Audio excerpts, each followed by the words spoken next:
player in our society. But I think we've got to leave behind this fetish with the state that we've had on the left, that the answer is always the state.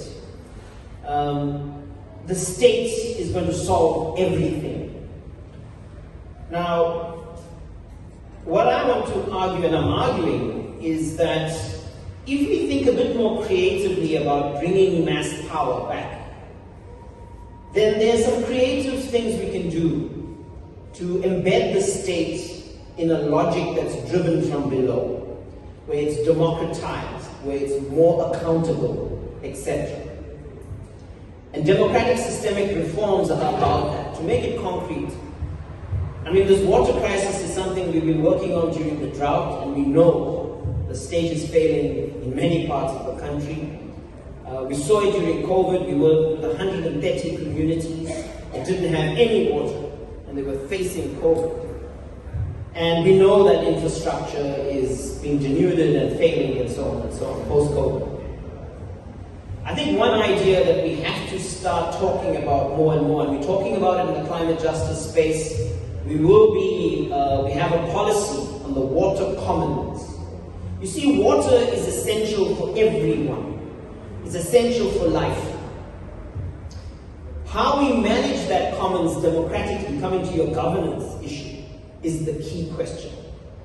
Right now, the state is failing, but if we democratize the water commons to give communities a level of control over that resource, to monitor it, to monitor the infrastructure, the pipes that run through our towns and cities, to plug leaks, to ensure that the reticulation systems are working.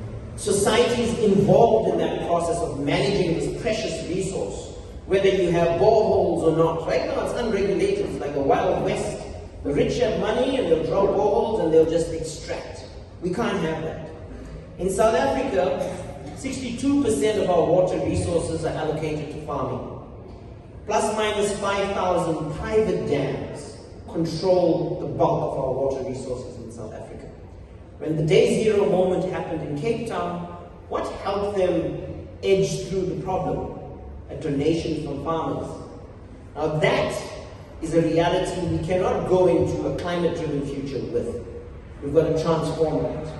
Doesn't mean we become anti-farmer and so on, but we've got to have a transition of the water commons as part of the just transition. And the idea of water commoning arrangements is important. So we work with activists in different water-stressed communities, and this is an idea we are trying to develop, where you can sit as a community with your councillor, with the local government, and have a public commons partnership on water. Not a public-private partnership, because that's been the dominant paradigm. The private sector is the leader of society, and it hasn't worked. It's now got to come down to the people as being the leaders of society. So a public commons partnership on water, a public commons partnership on biodiversity, for our oceans, and so on and so on. For people like me on the left, that is the kind of mechanisms we need to be building from below.